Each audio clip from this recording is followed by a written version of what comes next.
मैं तान्या शर्मा 10वीं कक्षा की छात्रा गवर्नमेंट हाई स्कूल डुंगी से और ये मेरे सहयोगी अतुल शर्मा। आज हम आपको टैलेंट सर्च के तहत आर्टिकल्स के बारे में जानकारी देंगे। Articles, the words a and the are called articles.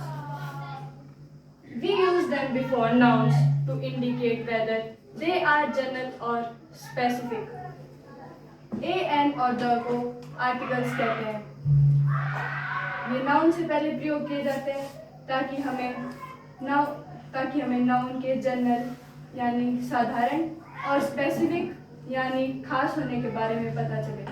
क्या आप मुझे बता सकते हैं कि आर्टिकल्स कितने होते हैं? 3। कौन कौन से? आपका उत्तर सही है। आर्टिकल्स 3 होते हैं, ए, एन और द। ए और एन इंडेफिनिट आर्टिकल्स होते हैं। ये सिंगुलर इनका प्रयोग सिंगुलर के साथ होता है और ये काउंटेबल नाउन होता है। काउंटेबल यानी इनकी गिनती की जा सकती है। द डेफिनेट आर्टिकल है। ये काउंटेबल, अनकाउंटेबल, प्लूरल और सिंगुलर सबके साथ इसका प्रयोग किया जा सकता है। अब आर्टिकल ए के बारे में मेरे सहयोगी अतुल आपको बताएंगे। नमस्कार, मैं अब आपको आर्टिकल ए के बारे में बताऊंगा। Article A is used before a word beginning with a consonant sound. Article A का यूज हम कॉन्सोनेंट साउंड से पहले करते हैं, जैसे कि अ ट्री। ट्री में टी कॉन्सोनेंट है और यहाँ पर साउंड भी कॉन्सोनेंट की आ रही है, तो हम इससे पहले अ का प्रयोग करेंगे। अ फ्लावर। फ्लावर में एफ कॉन्सोनेंट है और जब हम इसे प्रोनाउंस करते हैं तो इसकी साउंड फ आती है। और फ हिंदी वर्णमाला में देखें तो फ कॉन्सोनेंट है, तो हम इसके साथ ए का प्रयोग करेंगे। तो क्या आप मुझे बता सकते हैं कि वोवल कितने प्रकार के होते हैं? 5। आपका उत्तर सही है। और कौन कौन से होते हैं? ए, ई, आई, ओ, यू। आपका जवाब सही है। और हिंदी वर्णमाला में कितने स्वर और कितने व्यंजन होते हैं? 11 स्वर और 39 व्यंजन। आपका उत्तर सही है। अब पेन। पेन में पी कॉन्सोनेंट है और जब हम इसे प्रोनाउंस करते हैं तो इसकी साउंड प आती है।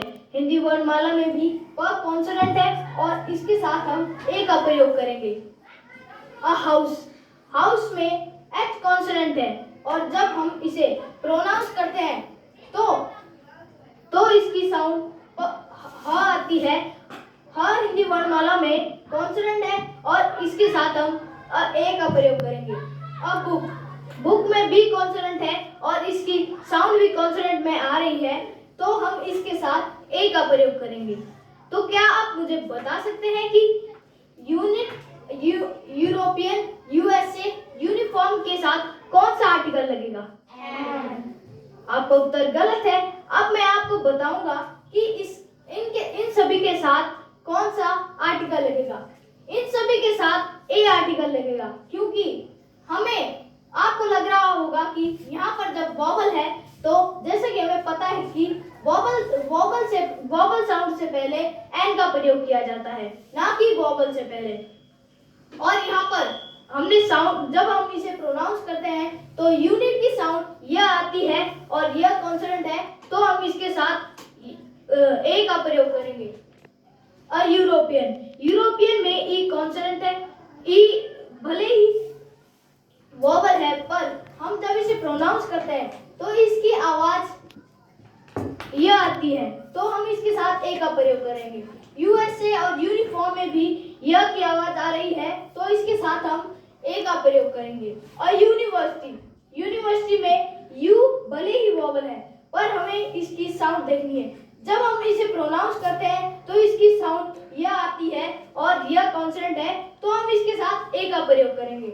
अब मैंगो में एम कॉन्सोनेंट है और यहाँ पर साउंड भी म आ रही है, तो हम इसके साथ ए का प्रयोग करेंगे। अ टेबल में टी कॉन्सोनेंट है, तो हम इसके साथ ए का प्रयोग करेंगे।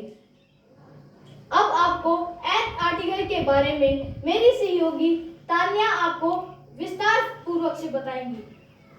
आर्टिकल एन, ये एक इंडेफिनिट आर्टिकल है। An is used before word beginning with a vowel sound. ये वोबल साउंड से पहले प्रयोग किया जाता है। उदाहरण के लिए एन अम्ब्रेला। अम्ब्रेला अम्ब्रेला को जब हम प्रोनाउंस करते हैं तो ये अ की साउंड देता है। अम्ब्रेला एक वोबल है, तो इसीलिए हम इसके साथ एन का प्रयोग करेंगे। An apple. एप्पल जब हम एप्पल को प्रोनाउंस करते हैं तो ये ए की साउंड दे रहा है। एप्पल ए एक वोबल है, तो इसीलिए हम इसके साथ एन का प्रयोग करेंगे। An ice cream. आइसक्रीम जब हम आइसक्रीम को प्रोनाउंस करते हैं तो ये अ की साउंड देता है। आइस और आ एक वोबल है, तो इसीलिए हम इसके साथ एन का प्रयोग करेंगे। An egg. एग जो हम एग को प्रोनाउंस करते हैं तो ये ए की साउंड देता है। एग और एक वोबल है, तो इसीलिए हम इसके साथ एन का प्रयोग करेंगे। N orange. ऑरेंज जब ऑरेंज को प्रोनाउंस करते हैं तो ये ओ की साउंड देता है। ऑरेंज और ओ एक वोबल है, तो इसीलिए हम इसके साथ एन का प्रयोग करेंगे। An ink pot. Ink pot को जब हम प्रोनाउंस करते हैं तो ये ई की साउंड देता है, तो इसीलिए हम इसके साथ एन का प्रयोग करते हैं। N MLA. एम वैसे तो एक कॉन्सोनेंट है, पर जब हम इसे प्रोनाउंस करते हैं तो ये ए की साउंड देता है, तो इसीलिए हम इसके साथ एन का प्रयोग करें।